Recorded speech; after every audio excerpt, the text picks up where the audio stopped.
Hello and welcome to More Than the Score. I'm Tony Moakley, joined by Troy Zantuck. Troy, we've got a little special edition of More Than the Score today.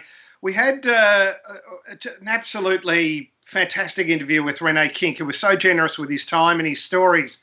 And we stayed mainly to his acting, and there was a little bit about his football in there as well.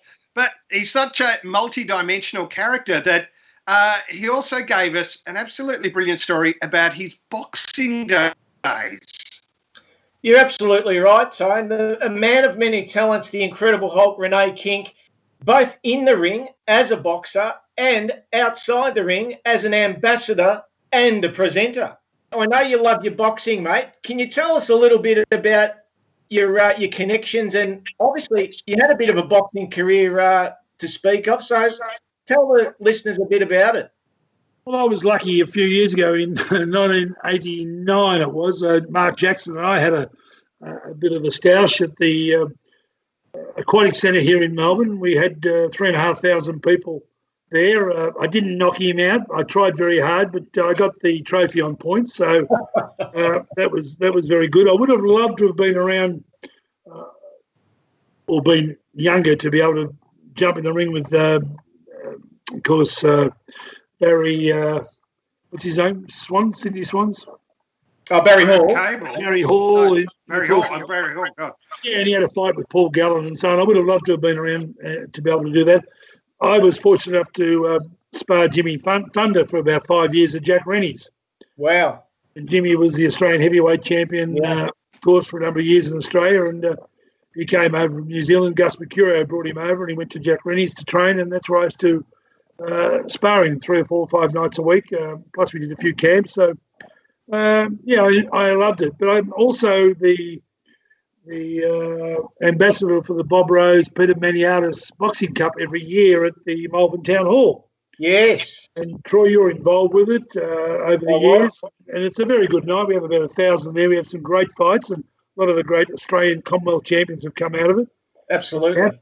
We haven't had a world champion yet, but that'll happen. But one particular night I was supposed to present the boxing cup to the winner of the main fight, the Bob Rose Cup. And, of course, somewhere along the line I sort of got tired or fell asleep or half fell asleep and said, I better go home. I've had enough of the boxing. So I drove home and I was halfway home and I get a phone call. I said, excuse me, you're going to come back and present the cup and where are you? Oh, shit. I forgot all about the cup. What am I going to do?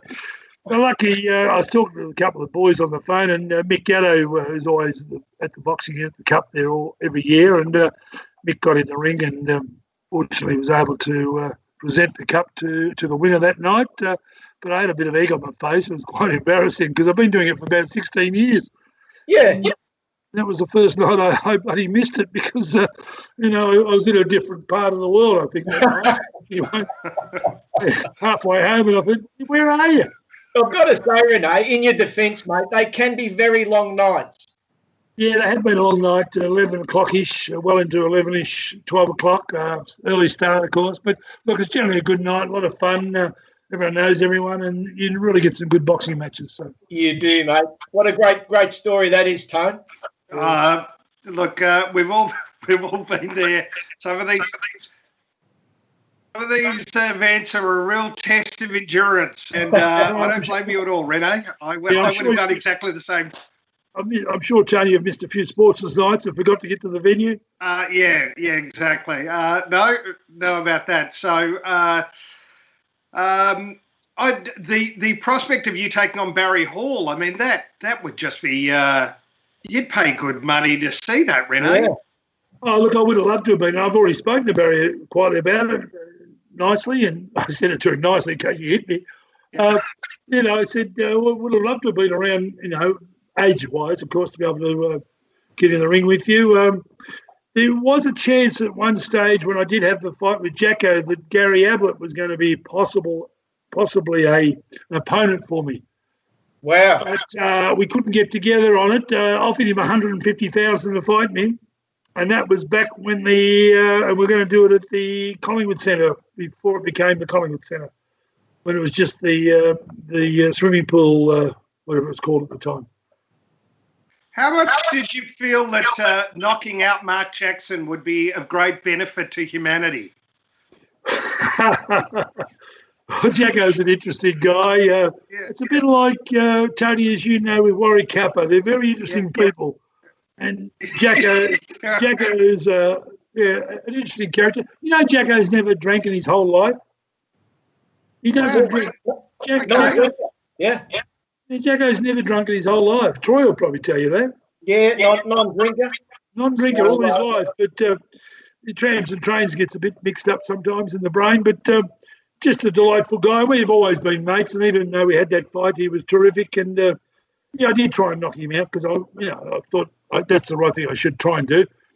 Not to hurt him, but just, for my own ego. For my own